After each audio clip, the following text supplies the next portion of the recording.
आज हम डिस्कस करेंगे सक्सेशन। सक्सेशन क्या होता है? सक्सेशन एक यूनिवर्सल प्रोसेस होता है। यूनिवर्सल प्रोसेस क्यों कहते हैं? क्योंकि यहाँ पे क्या होता है कि जो बैरन रॉक होता है उससे किसकी फॉर्मेशन की जाती है? एक कंप्लीट, जैसे कि कोई भी प्लांट की फॉर्मेशन हो गई या फिर एक पूरी कम्युनिटी की फॉर्मेशन की जाती है। ठीक है, इस टाइप की इसको हम क्या कहते हैं? सक्सेशन। ठीक है, मतलब पाइनियर कम्युनिटी से क्या बनाया जाता है? क्लाइमेक्स कम्युनिटी की फॉर्मेशन की जाती है, इसलिए इसको हम क्या बोलेंगे? सक्सेशन बोलेंगे। जो बीच की सारी स्टेजेस होती हैं उन सब स्टेजेस को हम क्या बोलते हैं? सीरियल स्टेजेस बोलते हैं।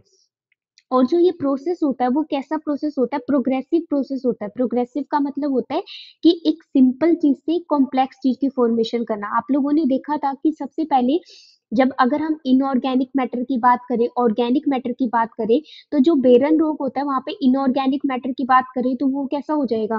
कैसा होता है इनऑर्गेनिक मैटर?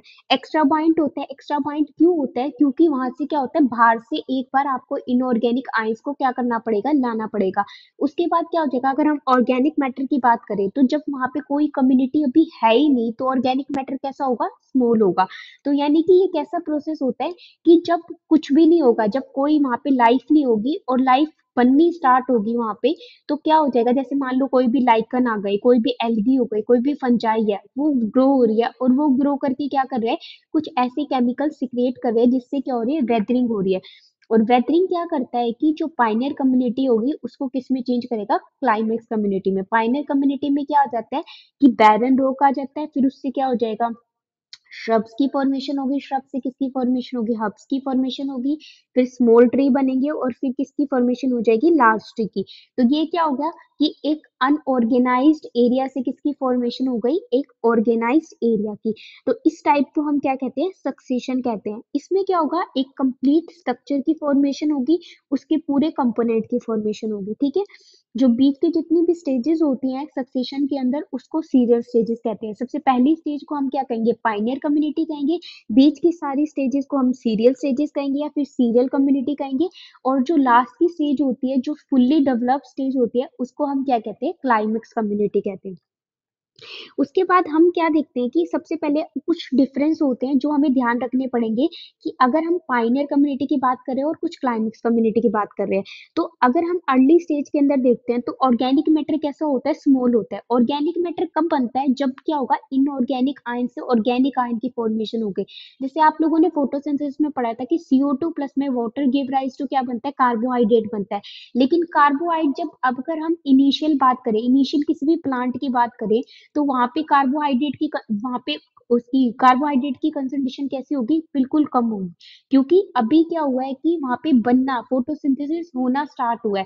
लेकिन जैसे जैसे फोटोसिंथेसिस होता जाएगा तो क्या बनता जाएगा? कार्बोहाइड्रेट बनता जाएगा। ऐसे ही क्या है कि जो पाइनियर कम्युनिटी है वहां पे अभी लाइफ कैसी है? अनऑर्गेनाइज है।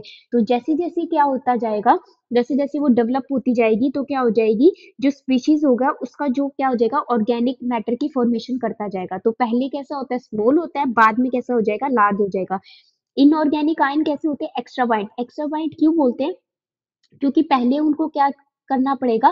किसी कम्युनिटी को स्टैब्लिश करने के लिए कुछ ना कुछ आयंस की रिक्वायरमेंट होती है। जैसे पोटेशियम हो गया, मैग्नीशियम हो गया, कैल्शियम हो गया, तो बाहर से वो सारे आयंस लेने पड़ेंगे। जैसे अगर हमें ऐसा होता है ना कि एक बार हमें किसी प्रोसेस को स्टार्ट करना है तो हमें ये सारी चीजों की रिक्वायरमेंट होती है।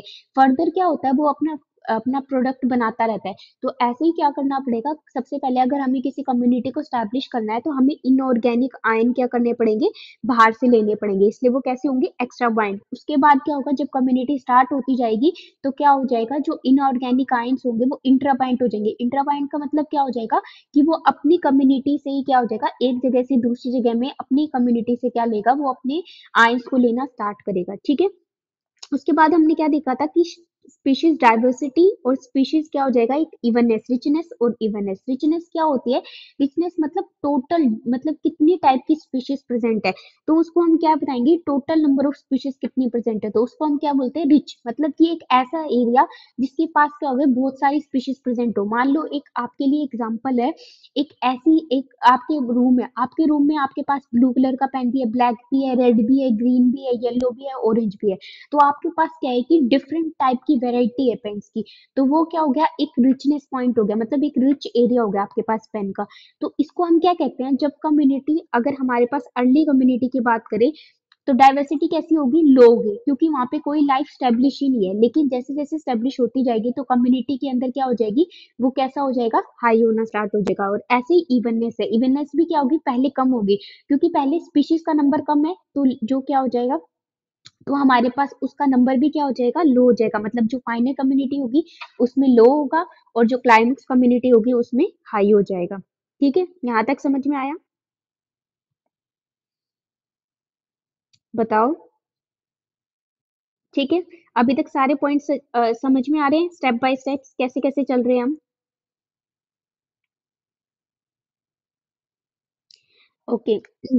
ओके, नेक्स्ट पॉइंट क्या है, निच स्पेशलाइजेशन। निच स्पेशलाइजेशन क्या होता है कि निच स्पेशलाइजेशन में क्या होगा कि पहले देखो, जैसे मैंने आपको एक एग्जांपल भी बताया था कि आपका घर है, आपके घर में क्या होता है कि दो चीजें होती है। निच का मतलब होता है कि ऐसा स्पेसिफिक फंक्शनल एरिया जहाँ पे आप अपनी सारी एक्टिविटी परफॉर्म करते हो, तो उसको हम क्या कहते हैं, निच कहते हैं। और हैबिटेट क्या होता है, हैबिटेट आपका एक पूरा घर, और निच मतलब एक स्पेसिफिक रूम जहाँ पे आप अपनी सारी एक्टिविटी परफॉर्म करोगे।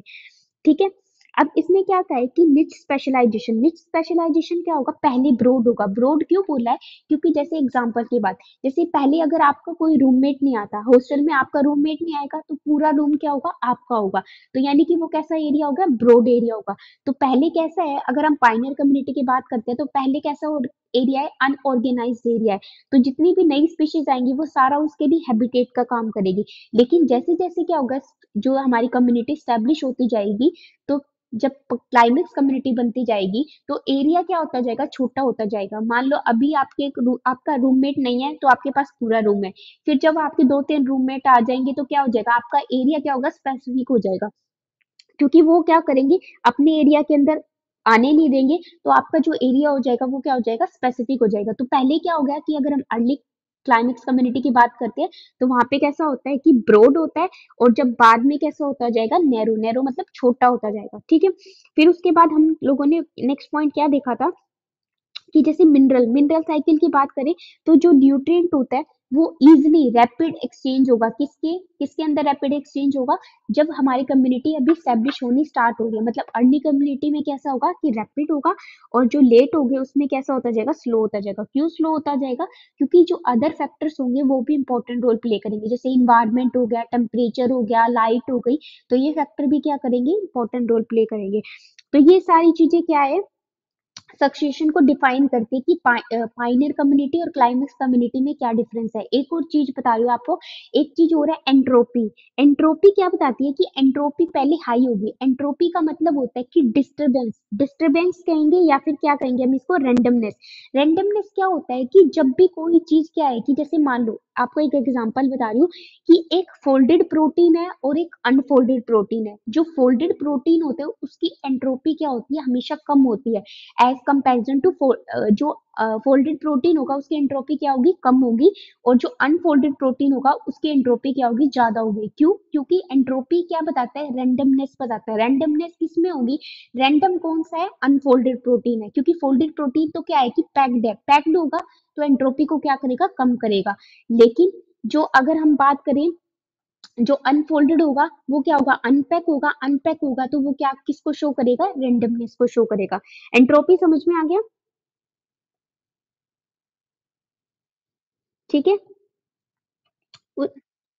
अब ये सारे पॉइंट तो थे किसके कि पाइनियर कम्युनिटी और क्लाइमेक्स कम्युनिटी में क्या क्या चेंज आता है। ठीक है, उसके बाद हम क्या देखेंगे, प्राइमरी और सेकेंडरी सक्सेशन। प्राइमरी सक्सेशन क्या होता है, प्राइमरी सक्सेशन का मतलब होता है कि जो प्राइमरी लेवल पे सबसे पहले सक्सेशन को स्टार्ट करना। अब ये स्टेप बाय स्टेप आपको प्रोसेस बता रहा है कि कैसे सक्सेशन स्टार्ट होता है। तो सबसे पहले ये क्या बता रहा है कि जब भी पाइनियर कम्युनिटी स्टार्ट होती है, तो सबसे पहले जो बेरन एरिया होता है, बेरन एरिया का मतलब होता है कि अनऑर्गेनाइज्ड एरिया है, वहां पे कुछ भी नहीं है। तो सबसे पहले वहां पे उस एरिया के अंदर किसकी रिक्वायरमेंट होगी, एल्गी की, फंजाई की, लाइकन की। लाइकन की क्या प्रॉपर्टी होती है, लाइकन क्या करता है, एक तो पॉल्यूशन फ्री एरिया के अंदर रहता है। दूसरी चीज क्या होता है कि लाइकन क्या करता है, कुछ टाइप की केमिकल सिक्रिएट करता है। वो केमिकल क्या करते हैं, वेदरिंग करते हैं। किसकी वेदरिंग करेंगे, रॉक की वेदरिंग करेंगे। जैसे ही क्या होगी, रॉक की वेदरिंग होगी, तो किसकी फॉर्मेशन होनी स्टार्ट हो जाएगी, सोइल की फॉर्मेशन होनी स्टार्ट हो जाएगी। सोइल की फॉर्मेशन होगी, फिर क्या होगी, हमें बाहर से क्या चाहिए, इनऑर्गेनिक न्यूट्रिएंट चाहिए। इनऑर्गेनिक न्यूट्रिएंट चाहिए, मान लो कैल्शियम, फास्फोरस, पोटेशियम, जो कि किसके लिए होते हैं, एक प्लांट की रिक्वायरमेंट के लिए होते हैं। वो हमें इनऑर्गेनिक न्यूट्रिएंट मिलने स्टार्ट हो जाएंगे, तो क्या हो जाएंगे, जो लाइफ होगी वो स्टार्ट हो, लाइफ क्या हो जाएगी, जनरेट होनी स्टार्ट हो जाएगी। लाइफ जनरेट होनी स्टार्ट हो जाएगी। अब जो इन्वायरमेंट में CO2 है वो फिक्स होना स्टार्ट हो जाएगा। CO2 कैसे फिक्स होगा, क्योंकि जो प्लांट है वो क्या करेगा कि जो एटमॉस्फेयर से CO2 है उसको फिक्स करना स्टार्ट करेगा। ठीक है, वाटर भी होता है एटमॉस्फेयर में, तो CO2 प्लस में वाटर जैसे जैसे फिक्स होना स्टार्ट हो जाएगा, तो किसकी फॉर्मेशन होगी, कार्बोहाइड्रेट की फॉर्मेशन होगी। और इनऑर्गेनिक मैटर से क्या बन जाएगा, ऑर्गेनिक मैटर बन जाएगा। ऑर्गेनिक मैटर पहले कम होता है, लेकिन जैसे जैसे कम्युनिटी स्टेब्लिश होती जाएगी तो ऑर्गेनिक मैटर क्या हो जाएगा, बनता जाएगा। तो पाइनियर कम्युनिटी में क्या देखा हमने, अभी बेरन रॉक होगा, बेरन रॉक क्या करेगा कि सम एल्गी फंजाई या लाइकन की फॉर्मेशन करेगा, वो लाइकन क्या करेंगे, वेदरिंग करेंगे। वेदरिंग करने से क्या हो जाएगा कि सोइल की फॉर्मेशन होगी, तो वो सोइल क्या करेगी, किसकी, प्लांट को जर्नेशन करने में हेल्प करेगी, मतलब उसको फ्लोरिश करेगी, उसको जनरेट करने में हेल्प करेगी। और इसके लिए हमें हमें क्या चाहिए, इनऑर्गेनिक न्यूट्रन चाहिए। वो कैसे चाहिए, एक्स्ट्रा पॉइंट, मतलब बाहर से लेने पड़ेंगे हमें उसको। और फिर क्या हो जाएगी, जो हमारी कम्युनिटी है वो बननी स्टार्ट हो जाएगी। तो सबसे पहले क्या बनेगी, पाइनियर कम्युनिटी बनेगी। फिर क्या बनेगी, सीरियल कम्युनिटी। सीरियल कम्युनिटी होती है बीच की स्टेजेस, जैसे हम बोलते हैं ना कि एक हमारा स्टार्टिंग का प्रीकर्सर होता है, उसके बाद क्या होता है, वो डिफरेंट डिफरेंट स्टेप्स में कन्वर्ट होता जाता है। जैसे सबसे पहले वॉयलाजेंथिन, वॉयलाजेंथिन से जियाजेंथिन, जियाजेंथिन से एंथीराजेंथिन, तो क्या हो गया, डिफरेंट डिफरेंट फॉर्म में कन्वर्ट होता रहता है। तो ऐसे ही क्या है कि जो जितनी बीच की स्टेजेस हैं, उन बीच की स्टेजेस को हम क्या कहते हैं, सीरियल स्टेजेस कहते हैं। ठीक है, यहाँ तक समझ में आया। ठीक है, अब क्या होगा, सीरियल स्टेजेस के बाद क्या आएगा, अब क्या होगा, जब से सब सीरियल स्टेजेस के बाद क्या हो जाएगा, क्लाइमेक्स कम्युनिटी होगी। क्लाइमेक्स क्या होती है, fully develop community. Fully develop community होगी तो इंटरकनेक्शंस भी बहुत ज्यादा होंगे, क्योंकि एक प्लांट क्या हो जाएगा, दूसरे प्लांट के साथ इंटरकनेक्ट करेगा, उसके न्यूट्रिएंट को यूज करेगा। ठीक है, टेम्परेचर होगा, इन्वायरमेंट अच्छा होगा, फुल्ली डेवलप होगा। आप देखते हो ना कि एक अनऑर्गेनाइज्ड एरिया होता है, वो कैसे करता है, उसके अंदर क्या होता है, एक तो इनऑर्गेनिक न्यूट्रिएंट की कमी होती है, और भी डिफरेंट डिफरेंट फैक्टर्स की कमी होती है। लेकिन क्या होता है, एक फुल्ली ऑर्गेनाइज्ड एरिया होगा, या फिर एक फुल्ली ऑर्गेनाइज्ड कोई भी पार्क लगा लो, कुछ लगा लो, तो वहां पे क्या होंगे, आपको न्यूट्रिएंट भी अच्छे मिलेंगे, ऑर्गेनिक मैटर भी अच्छा मिलेगा। उसके अलावा वहां की सनलाइट की सरफेस एरिया, या फिर टेम्परेचर, इन्वायरमेंट फैक्टर सारे बहुत अच्छे मिलेंगे। तो ऐसे ही क्या है कि जो फुल्ली डेवलप कम्युनिटी होती है उसको हम क्या कहते हैं, क्लाइमेक्स कम्युनिटी कहते हैं। तो ये क्या होता है, टाइप का प्राइमरी सक्सेशन होता है। सेकेंडरी सक्सेशन क्या होता है, जब भी जो फुल्ली डेवलप हमारी कम्युनिटी है, कोई ना कोई क्लाइमेटिक फैक्टर की वजह से, मान लो कोई भी फायर लग गई, या फिर कोई भी इंसिडेंट हो गया, उसकी वजह से किस में कन्वर्ट हो जाए, फर्दर सिंपल कम्युनिटी के अंदर। मतलब कि जैसे मान लो आपका कोई भी अमेजोन रेन फॉरेस्ट है, ठीक है, जो अभी जिसमें मोस्टली टाइम आग लग जाती है, तो इसमें क्या हो जाता है, जैसे फायर हो गई, फायर होने के बाद क्या हो जाता है, वो एरिया क्या हो जाता है, वैसे का वैसा फिर से स्टार्ट हो जाता है। लेकिन अगर हम बात डिफरेंस की करें, तो एक जो बिल्कुल अनऑर्गेनाइज्ड एरिया होगा उसको दोबारा स्टैब्लिश करने में ज्यादा टाइम लगेगा। लेकिन जो सेकेंडरी सक्सेशन होगा, मतलब जो सेकेंडरी, एक बार फायर लग गया, फिर इस चीजों की वजह से जो नुकसान होता है, उससे जो सक्सेशन जो स्टार्ट होता है वो इजिली हो जाता है। ठीक है, समझ में आया।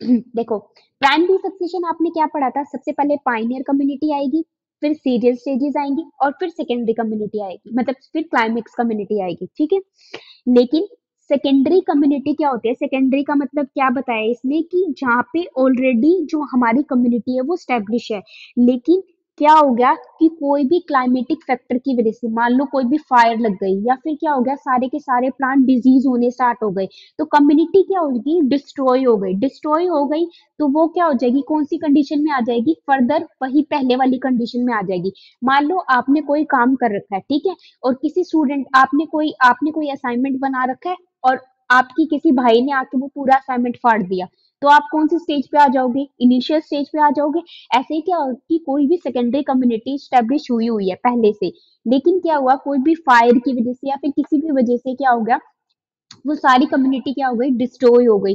तो फर्दर किस स्टेज पे आ जाएंगे, वो फर्दर वो प्राइमरी कम्युनिटी वाली स्टेज पे आ जाएंगे। लेकिन एक चीज ध्यान रखना कि जो प्राइमरी कम्युनिटी है उसको स्टैब्लिश करने में ज्यादा टाइम लगेगा, क्योंकि अगर एक बात बताओ, मान लो आप कोई भी असाइनमेंट बना रहे हो, ठीक है, आपके भाई ने आपका असाइनमेंट फाड़ दिया, लेकिन आपको वो स्टेप्स बाय स्टेप्स वो चीजें याद है क्योंकि आपने उस चीज को अभी लिखा है। तो ऐसे ही क्या होगा कि जो सेकेंडरी कम्युनिटी मान लो किसी फायर की वजह से या फिर किसी भी वजह से वो डिस्ट्रॉय हुई है, लेकिन क्या हुआ कि उसकी जो वहां के ऑर्गेनिक मैटर है वो इतनी जल्दी खत्म नहीं होते। तो ऑर्गेनिक मैटर हो गया, इनऑर्गेनिक न्यूट्रिएंट होंगे, तो वो वहां पे प्रेजेंट होते हैं, तो वो इजिली क्या कर सकते हैं, स्टैब्लिश कर सकते हैं दोबारा से उस कम्युनिटी को। समझ में आया? ठीक है, यहाँ तक समझ में आ गया?